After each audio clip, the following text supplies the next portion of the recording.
एक नई वीडियो के साथ आज मैं फिर हाजिर हूं, आपका होस्ट दोस्त विक्रांत जोशी आपको स्वागत करता हूं मेरे विमाश में।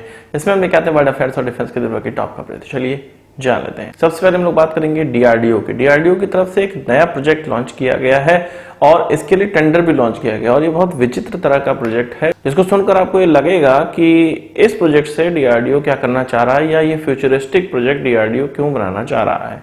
असल में डीआरडीओ की तरफ से एक टेंडर निकाला गया है जिसमें कि डेवलपमेंट करना है, मैन्युफैक्चरिंग करना है, इंटीग्रेशन करना है, डीआरडीओ को सप्लाई करना है। किस चीज का? एक ह्यूमनॉइड, और ह्यूमनॉइड वो भी अपर बॉडी पार्ट। ह्यूमनॉइड से आप लोग समझ गए होंगे कि ऐसा रोबोट जो कि आदमी की तरह दिखता हो, मनुष्य की तरह दिखता हो, और इसमें जो ह्यूमनॉइड होगा वो अपर बॉडी पार्ट की तरह होगा, अपर बॉडी रोबोटिक्स होगा। यहाँ पर कई कयास लगाए जा रहे हैं कि इसका इस्तेमाल कहाँ कहाँ पर हो सकता है। ऐसे स्थानों पे जहां पर कॉम्बैट सिनारियो हो, सामने दुश्मन हो और उससे हाथापाई हो, उस तरह की जगहों पे। कुछ लोग ये कह रहे हैं कि ऐसे स्थान पर जहां पर मनुष्य नहीं जा सकता है वहां पर ये हाथ वाला या अपर बॉडी पार्ट वाला जो रोबोट है वो जाएगा और कोई किसी को बचाव करना है, रेस्क्यू करना है, कुछ सामान उठा कर लाना है या किसी बॉम्ब को डिफ्यूज करना है, वहां पर इसका इस्तेमाल किया जा सकता है। हमने इस तरह के रोबोट बहुत देखे हैं जो कि पहिए पे चलते हैं और मैकेनिकल आर्म के माध्यम से कोई सामान इधर एक स्थान से दूसरे स्थान तक करते हैं, या किसी चीज को डिफ्यूज करना होता है, कोई चीज फेंकना होता है, तो वो हम लोग कर पाते हैं उन रोबोट्स के माध्यम से। अब इसी कड़ी में डीआरडीओ एक कदम और आगे बढ़ना चाह रहा है। देखते हैं ये प्रोजेक्ट के लिए कौन सामने आता है, किस तरह से प्रोजेक्ट निकलकर सामने आता है और इसमें क्या डेवलप होता है। जो ह्यूमनॉइड हम लोग सोच रहे हैं क्या उसी तरह का ये ह्यूमनॉइड बनेगा या कुछ अलग तरीके का डीआरडीओ का डिजाइन है। ये सारी चीजें देखने वाली बात है, पर बात ये सही है कि डीआरडीओ की तरफ से इस तरह के ह्यूमनॉइड पर काम किया जा रहा है। विकसित देशों की तरफ से और बहुत से देशों की तरफ से इन चीजों पर काम किया जा रहा है। हमने देखा है कि रोबोटिक म्यूल्स जो कि भारत भी खरीदना चाहता है, बहुत समय पहले 10 साल 15 साल पहले ही उस पर प्रोजेक्ट स्टार्ट हुआ था। अब ये जो रोबोटिक म्यूल होते हैं ये बहुत सी जगहों पे इस्तेमाल हो रहे हैं और भारत भी इनको इस्तेमाल करना चाहता है, भारत भी इनको खरीदना चाहता है। तो फ्यूचर रोबोट्स का ही है, एआई का ही है। बात कर लेते हैं इंडियन आर्मी और इंडियन एयरफोर्स का एक ऑपरेशन निकलकर सामने आ रहा है। वैसे तो कई ऑपरेशन होते हैं पर यह ऑपरेशन ड्रोन के मामले में आ रहा है। आपको पता है कि हम अमेरिका से 31 की संख्या में MQ-9 रीपर खरीद रहे हैं, आर्म ड्रोन खरीद रहे हैं, जिसमें कि 15 नेवी को चले जाएंगे और 8 इंडियन आर्मी और इंडियन एयरफोर्स को मिलेंगे। अब इन 8 जो ड्रोन है उसका आर्मी खुद इस्तेमाल करे या एयरफोर्स के साथ मिलकर इस्तेमाल करे, ये आके डिसाइड होना है। पर एक चीज ये डिसाइड हो गई है कि इसका डिप्लॉयमेंट, शुरुआती डिप्लॉयमेंट कहाँ होगा।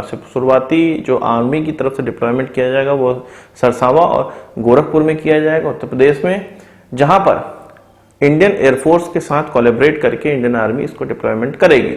असल में इन ड्रोन्स को बड़े बड़े रनवे की आवश्यकता पड़ती है उतरने और टेक ऑफ लेने के लिए, जो कि इंडियन एयरफोर्स के पास है।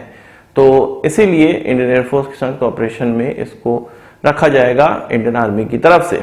इसका इस्तेमाल ये जो सरसावा और गोरखपुर से जो लॉन्चिंग होगी या यहाँ पर जो बेस होगा ये ड्रोन्स, इनको LAC पे नजर रखने के लिए डिप्लॉय किया जा रहा है, चीन पर नजर रखने के लिए डिप्लॉय किया जा रहा है। आपको पता है कि ये लगभग 40 घंटों तक हवा के अंदर रह सकते हैं, आसमान पर रह सकते हैं और इससे बहुत अच्छी निगरानी इंडियन नेवी की तरफ से की जा रही है।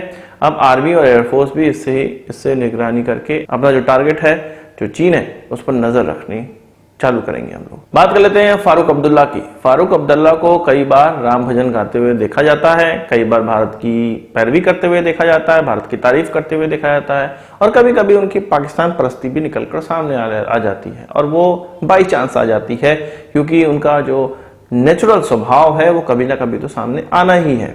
जो दिखावे वाला है वो हम लोग देखते ही रहते हैं, पर कभी कभी नेचुरल स्वभाव भी उनका सामने आ जाता है।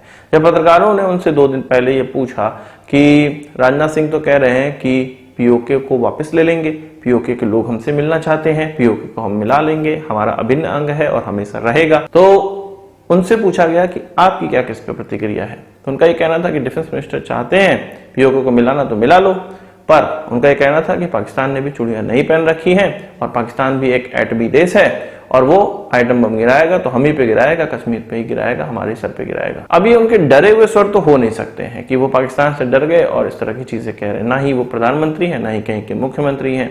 डर किस बात का, उनको कौन मारने आ रहा है, ना ही कोई डिसीजन मेकिंग अथॉरिटी उनके पास है।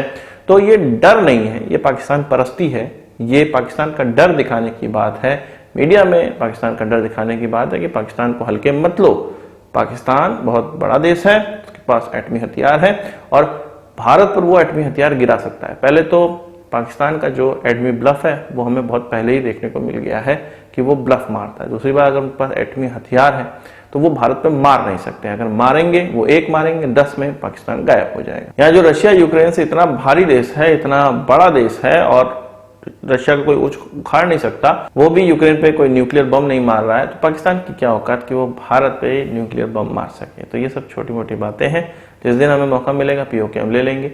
अच्छे सिनारियो, अच्छे समय का इंतजार है। चीन को भी ठिकाने लगाएंगे, चीन से भी सीओके लेंगे और पाकिस्तान से भी पीओके लेंगे।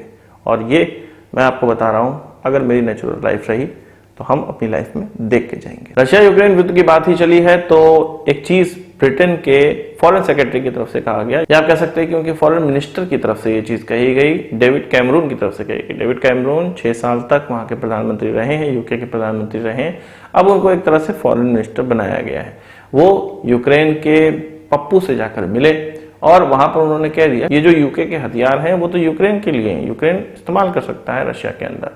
अब रशिया की तरफ से बयान निकलकर सामने आया गया है कि जो कैमरून का ये बयान है ये चीज सही नहीं है। यूक्रेन अगर ब्रिटेन के हथियारों का इस्तेमाल हमारे खिलाफ करता है, लॉन्ग डिस्टेंस मिसाइल्स का हमारे खिलाफ इस्तेमाल करता है, तो ब्रिटेन के जो भी इंस्टॉलेशन ब्रिटेन के अंदर है या पूरे विश्व में है, उनको निशाना बनाएगा रशिया। रशिया का मामला सीधा है, जो हमारे खिलाफ बोले उस पर आक्रमण कर दो, देखी जाएगी बाद में कि क्या होना है और क्या सैंक्शंस लगने। इसी तरह वो पूरे यूरोप को और अमेरिका को हड़का कर रखा हुआ है। सब जानते हैं कि अगर वो सब मिल जाएंगे तो रशिया का बहुत कुछ बिगाड़ सकते हैं, पर रशिया को ये पता है ये सारे देश मिल नहीं सकते हैं और एक एक को पकड़ के मारो, सबको मारने की आवश्यकता नहीं है। जो भी साथ दे रहा है यूक्रेन का उसको मारो। और कोई भी देश केवल डिफेंसिव हथियार यूक्रेन को दे सकता है और अगर ऑफेंसिव भी दे रहा है तो आर्टिलरी सेल वगैरह दे सकता है, लॉन्ग डिस्टेंस के मिसाइल्स नहीं दे सकता है। ऐसा रशिया कहना, रशिया ने गेम का रूल बना रखा है। इस रूल को जो तोड़ेगा रशिया उसको तोड़ेगा। आज की इस वीडियो के लिए बस इतना ही। आशा करता हूँ वीडियो पसंद आया होगा। आप इसको एक बड़ा आंसर देंगे। इस वीडियो संबंधी सवाल चाहो कमेंट बॉक्स में जो लाइक, और यदि आपने हमारा चैनल सब्सक्राइब नहीं किया उसे भी कर लीजिए, क्योंकि हम इस प्रकार की वीडियो लाते रहते हैं। नमस्कार, थैंक यू, जय हिंद।